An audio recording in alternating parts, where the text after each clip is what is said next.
But we want to start at 11 o'clock with a unique event, one that focuses on how people with disabilities mix humor into their lives. 24 Hour News 8's Tom Hillen was there, and he joins us in studio with more tonight. Tom. Well, good evening, Brian and Marley. More than 70,000 people living in Kent County alone are living with a disability. Some of those are visible. Others, like depression and anxiety, are not. And it's likely we all know someone with a disability, and sometimes we might not even know it.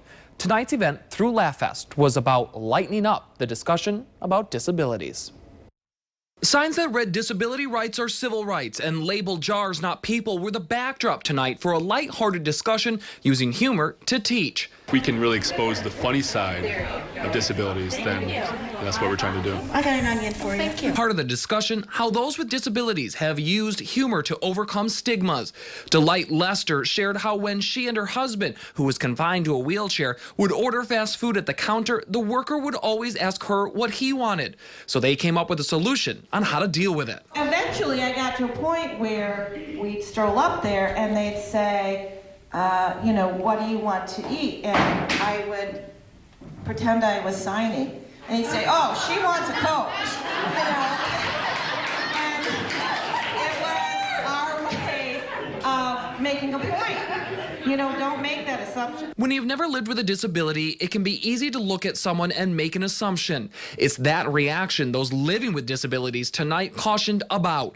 They said, please don't assume because I am blind or in a wheelchair that I can't open a door. Instead, if you would like, you may ask them if they need help. If they say no, they say simply move on. Kids have no problem asking questions, and they don't care what they ask you, how they ask you. And adults are kind of scared. And I always say when I meet someone, ask me anything.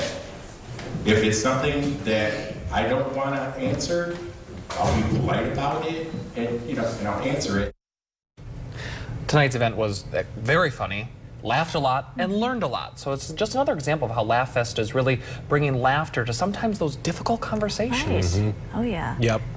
Great message and great use of humor. Absolutely. We laughed and we learned, and I think they got exactly the point across. And there's a lot of resources on how you can learn more about that, because that was one of the encouragements also. Take some time, learn about some of these things. Right. And so we have some links inside of our story right now at woodtv.com where people can utilize. It's a great way to raise awareness about so many things that we just don't think about. Yep. Right.